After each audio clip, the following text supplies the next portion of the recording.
pravdu alebo to, čo si myslím ja, že či je to nutné povedať. Zuzana Kanoč, uznávaná slovenská herečka s mnohými nezabudnutelnými filmovými úlohami, vždy chránila svoj súkromný život pred očami verejnosti. No čo sa skutočne odohralo v deň jej vlastnej svadby? Prečo práve v tej chvíli prelomila mlčanie a priznala šokujúcu vetu? Som tehotná s jeho dieťaťom. Kto je ten muž? A čo znamená toto priznanie pre jej budúcnosť? Pripravte sa, dnes odhalíme pravdu, ktorú nik nečakal. Keď herečka Zuzana Kanoč, známa svojim citlivým prejavom a dôsledným chránením súkromia, počas svadobného obradu v Bratislave v roku 2023 prerušila ticho a vyslovila vetu: Som tehotná s jeho dieťaťom. Mnoho prítomných ostalo v nemom úžase. Neskôr však vysvetlila, že išlo o osobný, hlboko symbolický moment.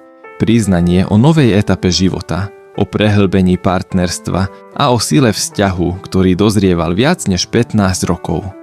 Týmto vyhlásením zároveň definitívne potvrdila to, čo verejnosť dlho tušila, že jej životným partnerom je herec Juraj Loj, muž, ktorý po jej boku stojí od roku 2007. Ich príbeh sa začal na doskách divadla Astorka Korzo 90, kde spolupracovali na viacerých inscenáciách. Práve tam sa postupne vytváralo puto, ktoré nebolo založené na okázalosti, ale na tichej, každodennej blízkosti.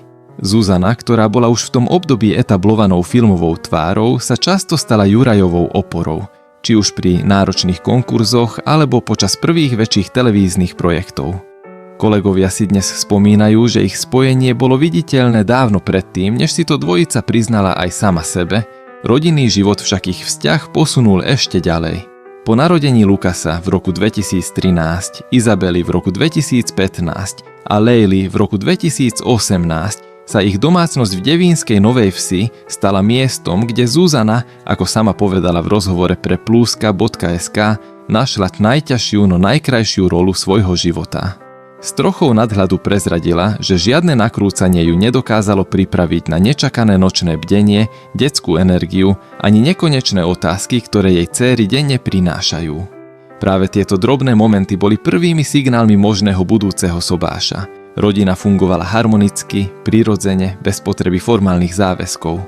Zaujímavé je, že obaja partneri dlhé roky otvorene hovorili o tom, že svadba pre nich nie je prioritou. Zuzana v rozhovoroch zdôrazňovala, že sloboda vybrať si jeden druhého každý deň má pre ňu väčšiu hodnotu než akýkoľvek právny dokument. Preto, keď sa v lete 2023 objavili prvé informácie, že dvojica bola videná pri vybavovaní formalít na matričnom úrade na Blumentáli, mnohí to považovali len za praktický krok súvisiaci s rodinou, nie za prípravu veľkej životnej udalosti. A predsa sa stalo. Svadba na kaštieli v Tomášove prebehla v úzkom kruhu priateľov a rodiny. A práve tam, podľa očitých svedkov, Zuzana prehovorila o novom začiatku, o pocite, že ich partnerstvo sa posunulo do ešte pevnejšej roviny. Jej veta, ktorá zaznela počas spevu smyčcového kvarteta, bola interpretovaná ako metafora zrodu ďalšej etapy rodinného života.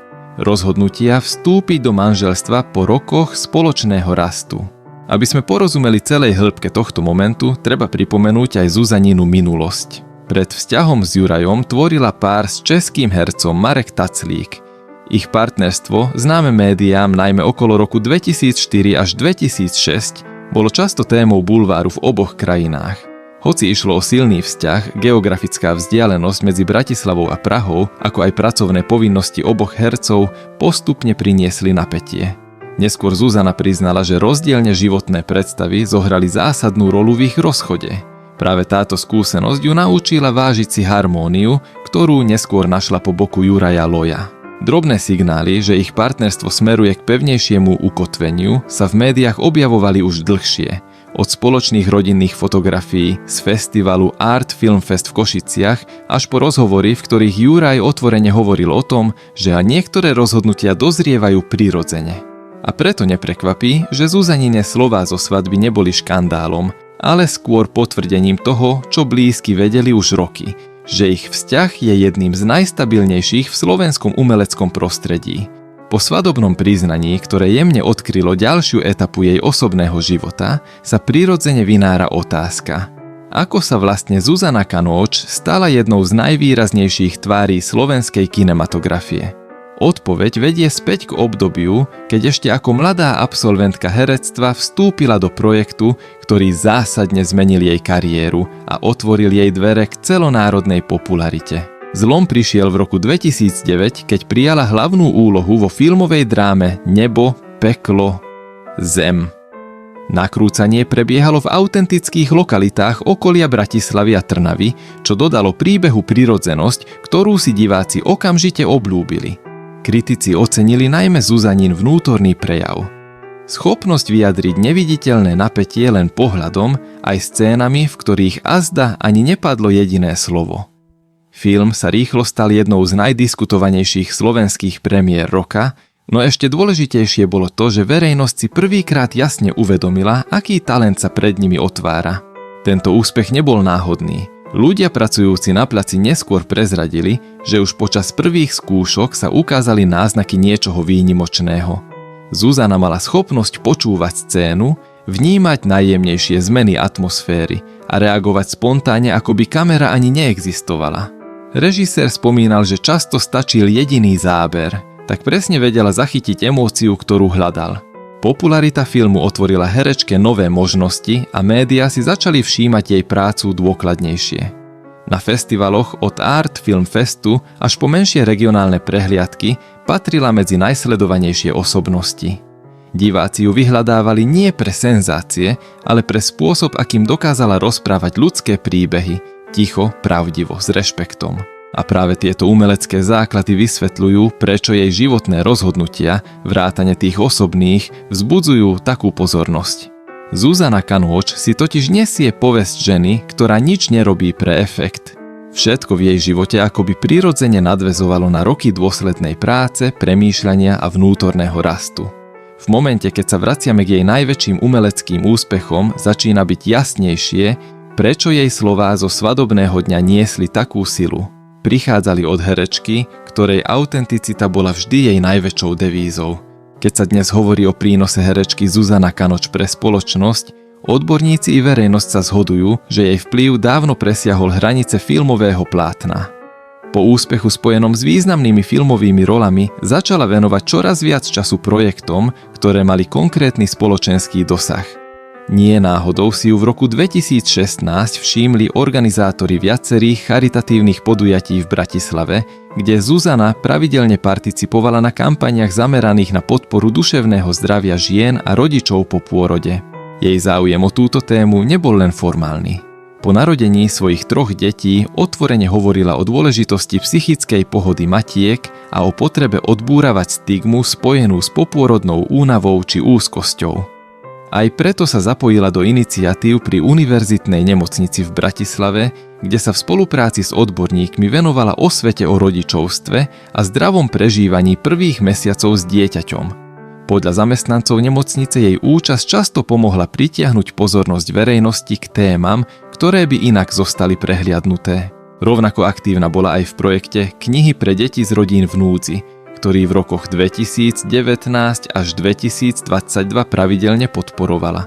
Pri návštevách komunitných centier v Trnave a Nitre sa stretávala s rodinami osobne, čítala deťom krátke príbehy a motivovala rodičov, aby si našli čas na spoločné večerné rituály. Učitelia často spomínali, že jej prirodzenosť a pokojná energia dokázali vytvoriť atmosféru, v ktorej sa deti cítili bezpečne a odvážili sa viac komunikovať. Zuzana však nezostala len pri jednorazových aktivitách. V roku 2021 sa stala ambasádorkou programu zameraného na prevenciu domáceho násilia. Kampaň prebiehala na verejných priestranstvách v Bratislave a Žiline a jej cieľom bolo povzbudiť ľudí, aby vyhľadali odbornú pomoc skôr, než sa problémy prehlbia. Jej účasť bola hodnotená ako mimoriadne dôležitá, nielen pre jej známu tvár, ale pre spôsob, akým dokázala citlivú tému komunikovať bez senzácie a s dôrazom na ľudskosť. Vďaka týmto aktivitám sa postupne vyprofilovala ako osobnosť, ktorá svoju popularitu nevyužíva na vlastné zviditeľnenie, ale na podporu oblastí, kde tichá, sústavná práca dokáže priniesť skutočnú zmenu.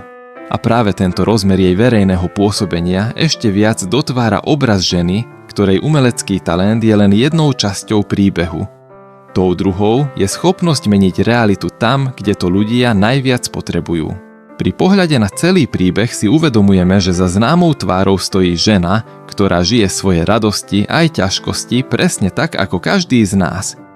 Zuzana Kanóž nám ukazuje, že skutočná sila nespočíva v dokonalosti, ale v odvahe byť úprimný, citlivý a stále pripravený rásť. Jej cesta, plná práce, rodiny, tichých bojov aj veľkých rozhodnutí, pripomína, že každé životné obdobie má svoju hodnotu, ak ho príjmeme s otvoreným srdcom. Ak vás dojal jej príbeh, ak v ňom nachádzate kúsok seba alebo niekoho blízkeho, budeme radi, ak nám to dáte vedieť.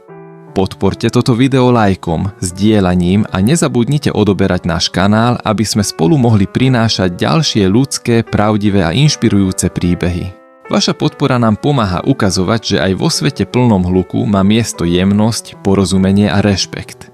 A možno práve dnes si každý z nás môže odniesť jednoduché posolstvo. Vážiť si chvíle, ľudí a vzťahy, ktoré formujú náš život, lebo práve tie sú tým najväčším darom.